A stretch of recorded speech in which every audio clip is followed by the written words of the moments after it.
오늘은 어느 6월 초, 푸르미는 데오네스의 젊은 시절을 듣게 되고 호기심이 발동하게 된다. 그리고 백탑의 시험에 들게 되는데 푸르미는 오래전부터 궁금한 것이 하나 있었다. 사람들은 데오네스를 철학자라 불렀고 어떤 이는 타로 마스터라 불렀으며 또 어떤 이는 오컬트 연구가라 불렀다.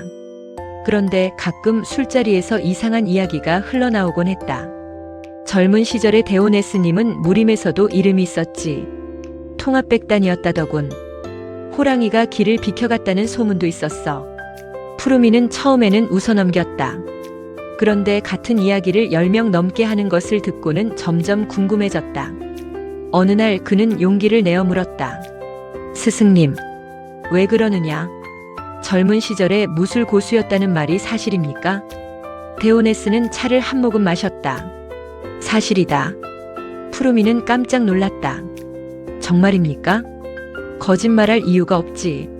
그럼 통합백단도 사실입니까? 데오네스는 잠시 생각하더니 말했다. 정확히는 97단 정도였는데 사람들이 귀찮다고 반올림했지. 푸르미는 차를 마시다 사례가 들렸다. 97단이요?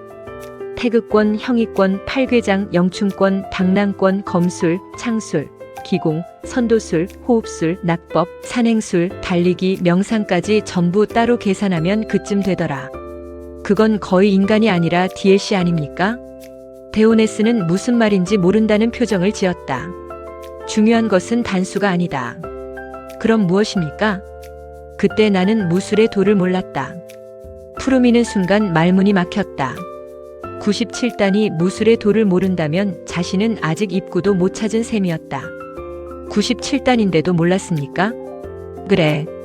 그럼 도대체 언제 깨달으셨습니까? 데오네스는 멀리 산을 바라보았다.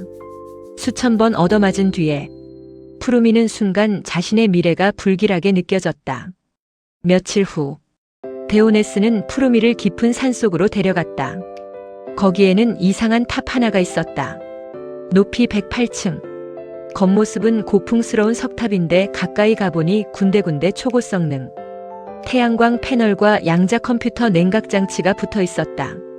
고대와 미래가 싸우다 화해한 건물입니까? 그렇게 볼 수도 있다. 탑 입구에는 이렇게 적혀 있었다. 백탑 무도 종합 수련 시스템 7.0. 주에 살아서 나오는 것은 자유이나 쉽게는 안 됨. 푸르미는 불안했다. 매우 불안했다. 들어가 보아라. 혼자 말입니까? 무술은 결국 혼자 하는 것이다. 얻어맞는 것도요? 그것도 혼자 맞는다. 푸르미는 탑 안으로 들어갔다. 그리고 10분 만에 길을 잃었다. 1시간 후에도 길을 잃었다. 하루 후에도 길을 잃었다. 사흘 후에는 자기가 왜 들어왔는지도 잠시 잊어버렸다. 탑은 거대한 미로였다. 복도는 끝없이 이어졌고 계단은 위로도 아래로도 이어졌다. 가끔 올라갔더니 내려와 있었고 내려갔더니 올라와 있었다. 푸르미는 진지하게 탑이 자신을 놀리고 있다고 의심했다. 그런데 그것은 시작에 불과했다. 어느 날 벽이 열리더니 인간형 로봇 하나가 튀어나왔다. 퍽. 배를 맞았다. 또 다른 로봇. 퍽. 등을 맞았다. 세 번째 로봇. 퍽. 어깨를 맞았다. 푸르미는 화가 났다. 너희 누구냐? 로봇은 대답했다. 무도 인공지능 교관 3호. 퍽. 무도 인공지능 교관 8호. 퍽. 무도 인공지능 교관 21호. 퍽. 푸르미는 그날 깨달았다. 로봇도 성격이 나쁠 수 있다는 사실을. 시간이 흘렀다. 1달, 2달, 6달. 푸르미는 계속 맞았다. 정확히 말하면 매우 체계적으로 맞았다. 과학적으로 맞았고, 철학적으로 맞았으며, 교육적으로 맞았다. 처음에는 배가 아팠다. 그 다음에는 등이 아팠다. 그 다음에는 왜 사는지까지 궁금해졌다. 하지만 이상하게도 몸은 점점 강해졌다. 넘어져도 금방 일어났다. 부딪혀도 흔들리지 않았다. 호흡은 깊어졌고 걸음은 가벼워졌다. 그리고 어느 날 수십 대의 로봇이 동시에 나타났다. 예전 같으면 도망쳤을 것이다. 하지만 그날은 달랐다. 푸르미는 갑자기 이상한 평온함을 느꼈다. 공격이 보였다. 아니, 공격보다 먼저 흐름이 보였다. 몸이 생각보다 먼저 움직였다. 밀지 않았고 당기지 않았다. 싸우지 않았고 피하려고도 하지 않았다. 그저 길을 따라 움직였다. 마치 물이 바위를 돌아가듯, 바람이 숲을 지나가듯. 그 순간 쿵, 탑 전체에 종소리가 울렸다.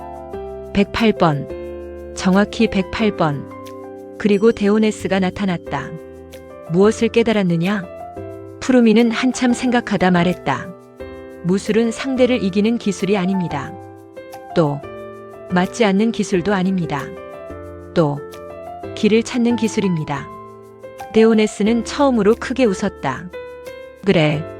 푸르미는 계속 말했다. 영춘권도 길을 찾는 것이고, 그렇다. 팔괘장도 길을 찾는 것이고, 그렇다. 태극권도 길을 찾는 것입니다. 그렇다. 결국 다 같은 이야기였습니다. 데오네스는 고개를 끄덕였다. 사람들은 기술을 배운다. 네. 그러나 고수는 흐름을 배운다. 네. 그리고 진짜 고수는 자신을 배운다. 푸르미는 탑을 돌아보았다. 수많은 길, 수많은 벽, 수많은 충돌, 수많은 실패. 그것은 무술 수련장이 아니라 인생 그 자체였다. 데오네스는 마지막으로 말했다. 길을 잃지 않은 사람은 아직 길을 모른다. 네. 넘어지지 않은 사람도 아직 균형을 모른다. 네. 그리고 얻어맞아 보지 않은 사람은 회복력을 모른다. 푸르미는 깊이 고개를 숙였다. 그러자 데오네스가 빙그레 웃으며 덧붙였다. 물론 너무 많이 맞으면 병원에 가야 한다. 무도에도 적정량이 있다. 갑자기 현실적이십니다. 현실을 잃어버리는 순간 무도는 망상이 된다. 산 위로 저녁 바람이 불었다. 푸르미는 그날 깨달았다. 무술의 최고 경지는 남을 쓰러뜨리는 힘이 아니라 수많은 미로와 혼란 속에서도 자기 길을 잃지 않는 힘이라는 것을, 그리고 가끔은 그 길을 찾기 위해 적당히 얻어맞을 필요도 있다는 것을.